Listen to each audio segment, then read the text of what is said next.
Today I'm trying to follow a WLOP tutorial.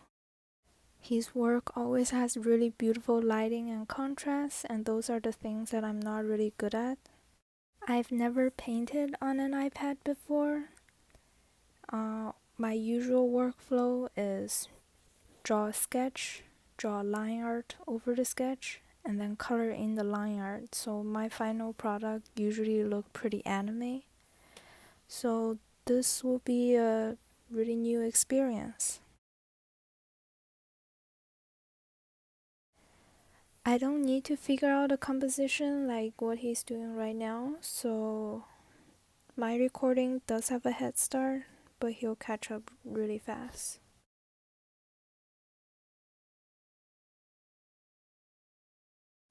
Right now he's using a color layer to give base color to the painting. Before this video I actually didn't know those things existed, so I learned something there. Now he's using curves to adjust the skin color. I didn't know Procreate had curves before either, until I went looking for it. I was really confused about which layer I should add these highlights on, and in the end I just created a new one. Now he's adding lighting using color dodge. Now on my video's head there's some white and yellow stuff, and that's the result of color dodge, which doesn't look like lighting at all. I think I need to learn more about how it works.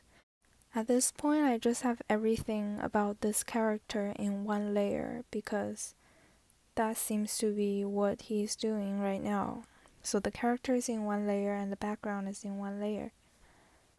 The way I follow this part of his tutorial is just by pausing and then keep painting and then resume, pause again, and try to get every part of the character to look as much as that as possible. But I don't think it's working very well, but one thing for sure, my skin painting has never looked that good.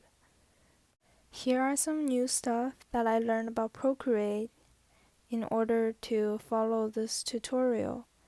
First of all, I can select a certain area in the layer and then only modify the hue, saturation, or liquify and all that stuff only to that selected area.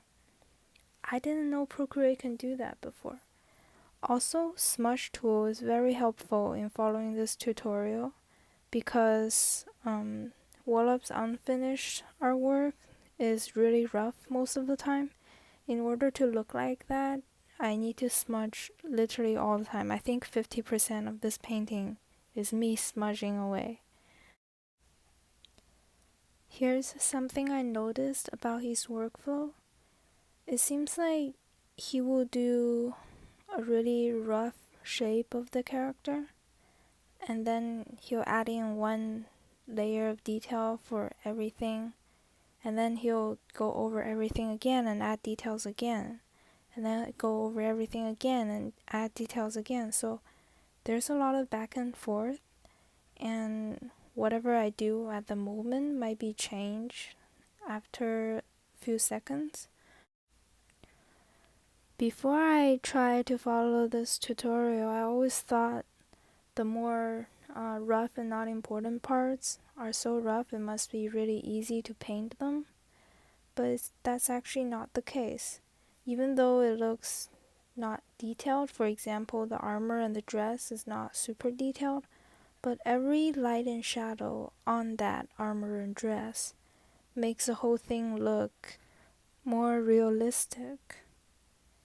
It's like when our eyes look at something, only the focus point is very detailed and everything else around it is actually pretty blurry. I'm not very good at light and shadows, so as you can see, even though my armor and dress is also pretty rough, it does not look as convincing or realistic as his.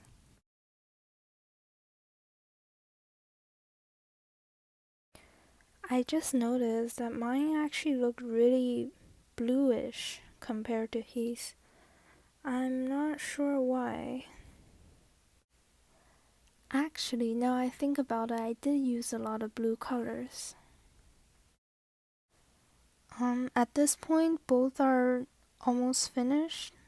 Compared to his, mine somehow looks not detailed enough and not rough enough at the same time.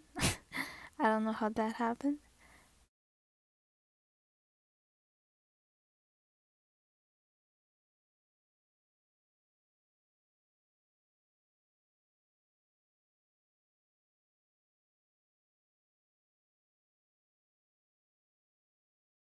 Here's the final result. Thanks for watching. Bye.